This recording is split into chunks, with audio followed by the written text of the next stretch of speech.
Shabbat Shalom, everybody. This is Grandpa Jim. I have a subject that few people are familiar with, and it starts in Leviticus, and it goes into the New Testament, and it's about clean and unclean meats or foods. The Old English calls it meats.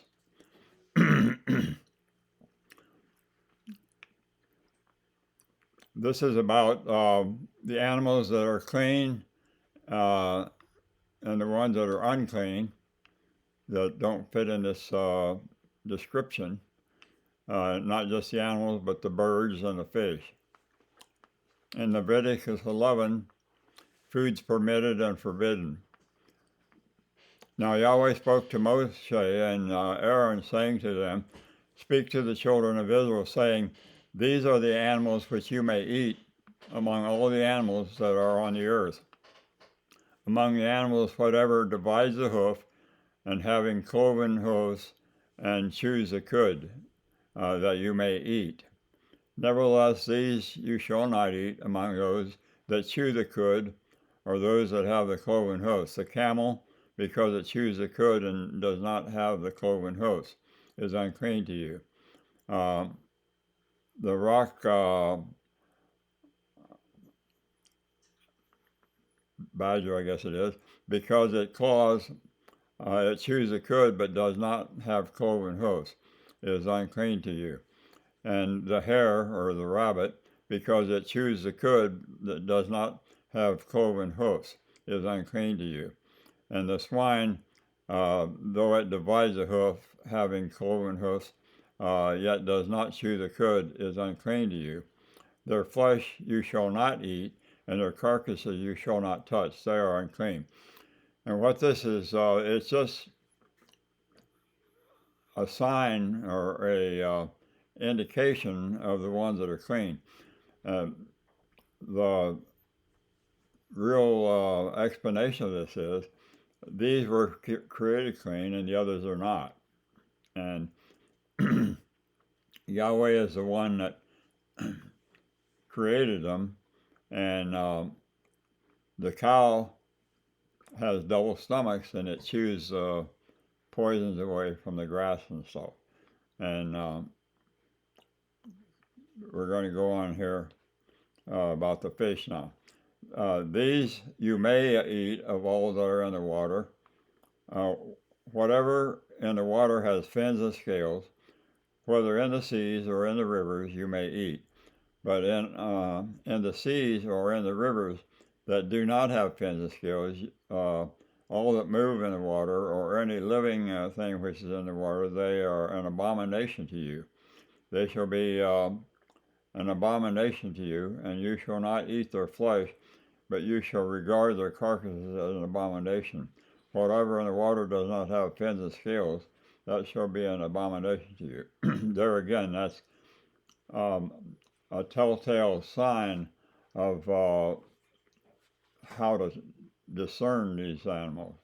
It's the way they're created. It's not the sign that makes the difference.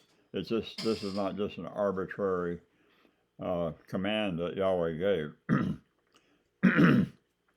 And these you shall regard as an abomination. Among the birds they shall not be eaten. They are an abomination. The eagle, the vulture, the buzzard, the kite that has a forked tail that flies over. I know they are here in our state in Florida. They are an abomination. The eagle, the vulture, and the buzzard, the kite, and falcon for its kind, every raven after its kind, the ostrich and the short-eared owl,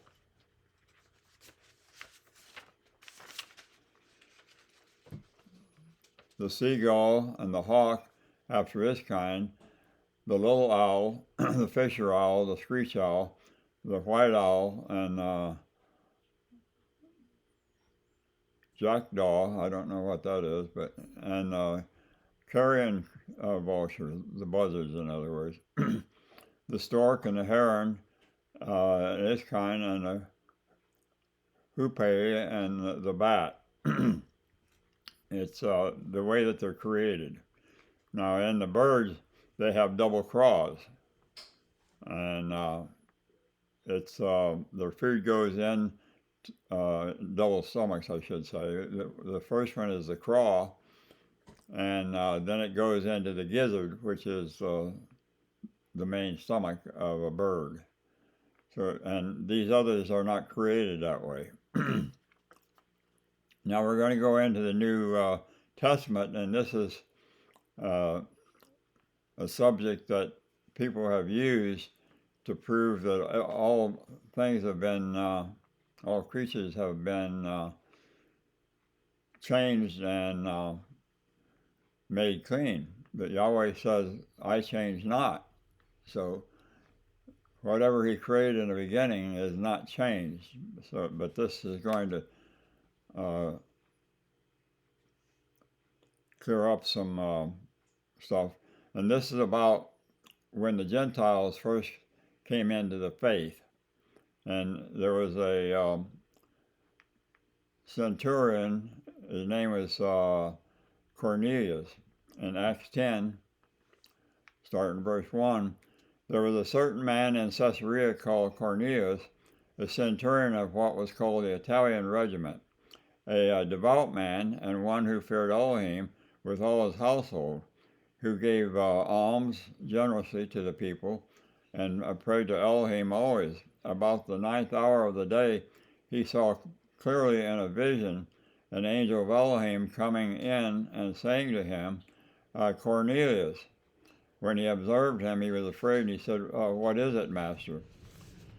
So he said to him, your prayers and your alms have come up before a memorial before Elohim.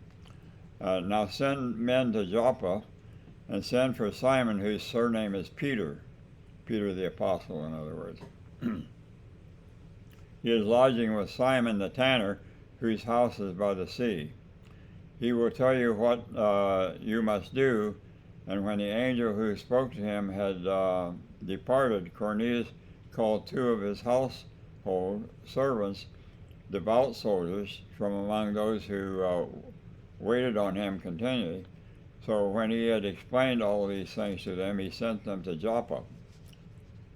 Now Peter's having a vision here, and here's where the mistake has come in, that people think that the food laws were changed because of this vision. But it's explained eventually here. Peter's vision.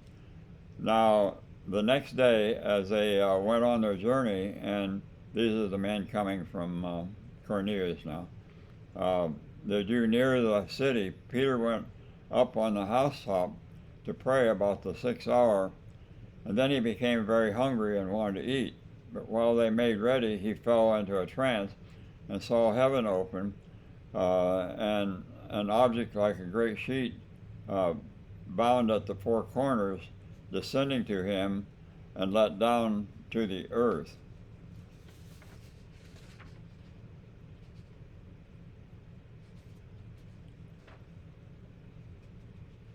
In it were all kinds of 4-footed animals of the earth and wild beasts, creeping things and birds of the air.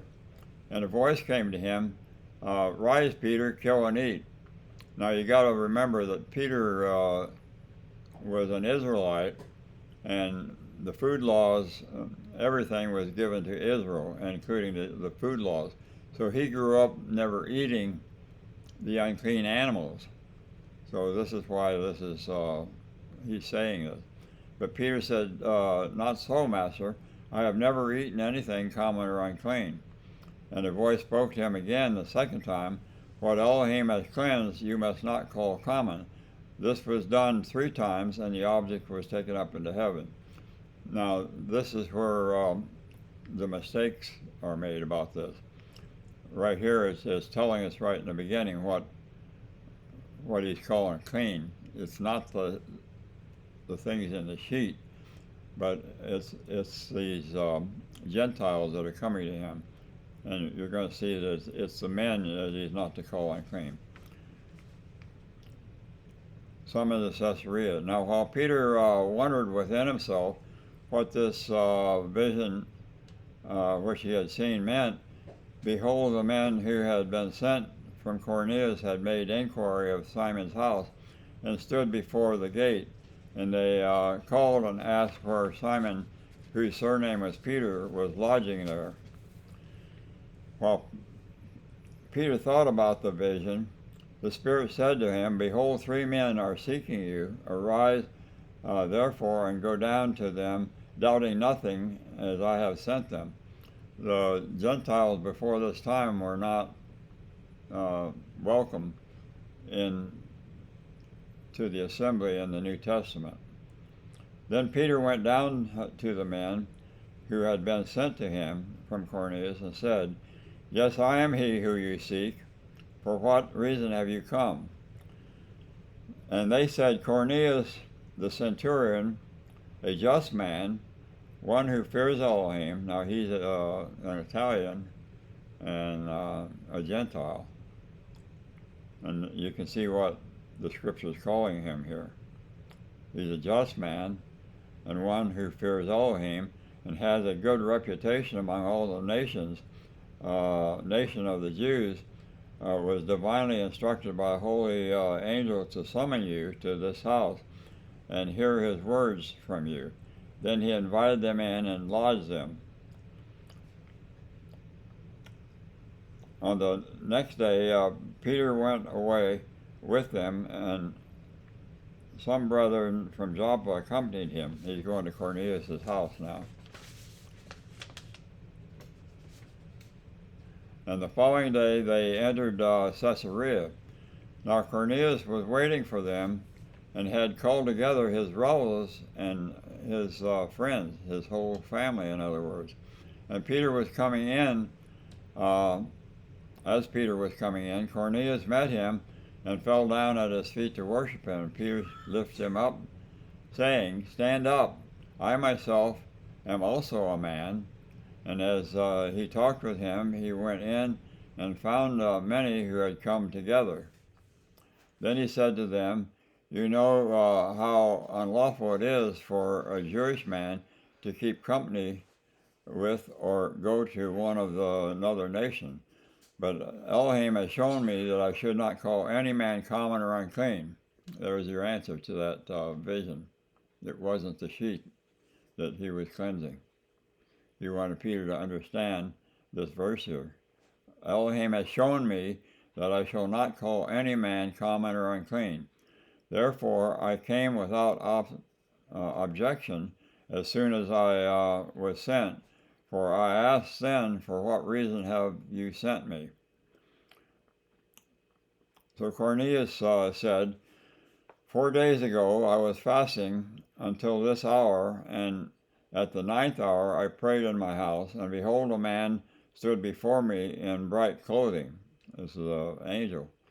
And he said, Cornelius, your prayer has been heard, and your alms are remembered in the sight of Elohim. Send therefore to Joppa, and call Simon here, whose surname is Peter. He is lodging in the house of Simon, a tanner by the sea. When he comes, he will speak to you. So I sent to you immediately, and you have done well to come. Now therefore, we are all present before Elohim to hear all the things commanded you by Elohim. Now the rest of this is going to be Cornelius and his household's conversion. Then Peter opened his mouth and said, in truth, I perceive that Elohim shows no partiality. He's calling the Gentiles. And Peter is aware of this.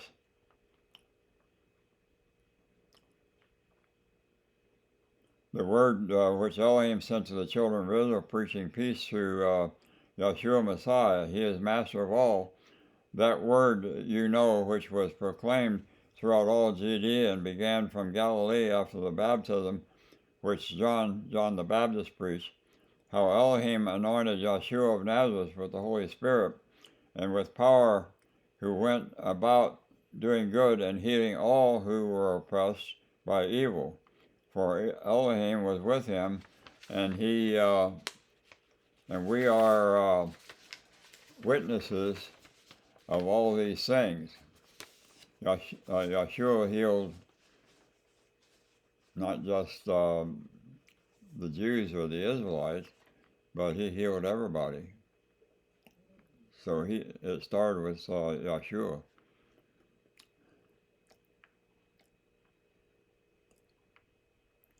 He did both in the land of the Jews and Jerusalem, whom they killed by hanging on a tree. Him Elohim raised up on the third day and showed him openly, not to all people, but to witnesses chosen before by Elohim, even to us who ate and drank with him after he arose from the dead. And he commanded us to preach to the people and testify that it is he who has ordained by Elohim to be judge of the living and the dead. To him all the prophets witness that through his name whosoever believes in him will receive remission of the sins. This includes anyone that is called and given the Holy Spirit, no matter what nation or tribe you're from. As in Acts 2 showed, there was people from all nations there that received the Holy Spirit. All right, now this is for the Holy Spirit falls on the Gentiles. While Peter was still speaking these words, the Holy Spirit fell upon those who heard, and those of circumcision who believed were astonished, as many as came with Peter, because the gift of the Holy Spirit had been poured out on the Gentiles. For they heard them speak with the tongues and magnify Elohim. So Yahweh is not a respecter of persons. So he's opening it up to the Gentiles. This is something new for the apostles. This was not new in the Old Testament. The foreigner and the stranger, the Egyptians that came out of Egypt with Israel, were invited in to the household of Israel, but they had to follow the laws that were set down for them. And that includes these clean and unclean foods. So if you become a true believer, then this is for you too. Then Peter answered, can anyone forbid that these should not be baptized who have received the Holy Spirit, just as we have? And he commanded them to be baptized in the name of Yahweh. Actually, it was in the name of Yeshua. Then they asked him to stay a few days. Peter explains the meaning of the dream in verse 11. Now the apostles and brethren who were in Judea heard that the Gentiles had also received the word of Elohim. And when Peter came to Jerusalem, those of the circumcision contended with him, saying, you went to uncircumcised men and ate with them. That was the Pharisees and other people that didn't understand Yahweh was calling the Gentiles.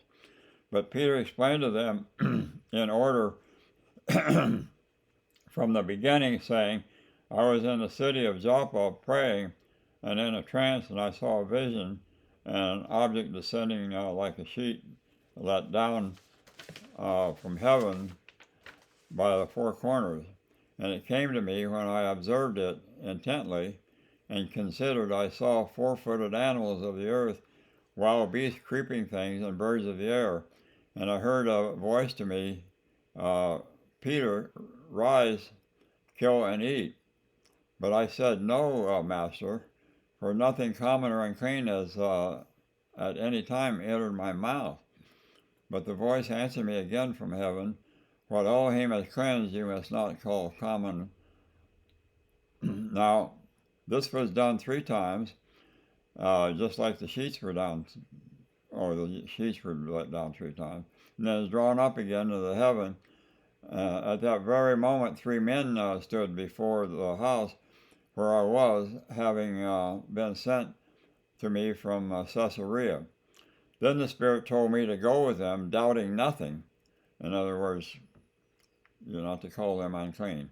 Moreover, these 6 brethren accompanied me, and we entered the man's house, and he told us how he had seen an angel standing in his house, and the angel said to him, "Send men to Joppa and call for Simon, whose surname is Peter, who will tell you the words by which you and all your household will be saved." And as I began to speak, the Holy Spirit fell upon them, as upon us at the beginning. The Jews, in other words, had received it first. First to the Jew and then to the Gentile. That's the order that it's given. Then I remember the word of Yahweh, how he said, "John indeed baptized with water, but you shall be baptized with the Holy Spirit." Therefore Elohim gave them the same gift as he gave us when we believed on Yahweh Yeshua, who was that I could witness to Elohim. So that's the story of the clean and unclean foods. I would suggest that you go back to Leviticus 11 and read the whole chapter, because it goes into other creatures that are clean and unclean, and some of them are insects, believe it or not. Grasshoppers and locusts. So if you want to get the rest of the story, as Paul Harvey would say, go to Leviticus 11. This is Grandpa Jim signing off and wishing you a happy Sabbath. Yahweh bless.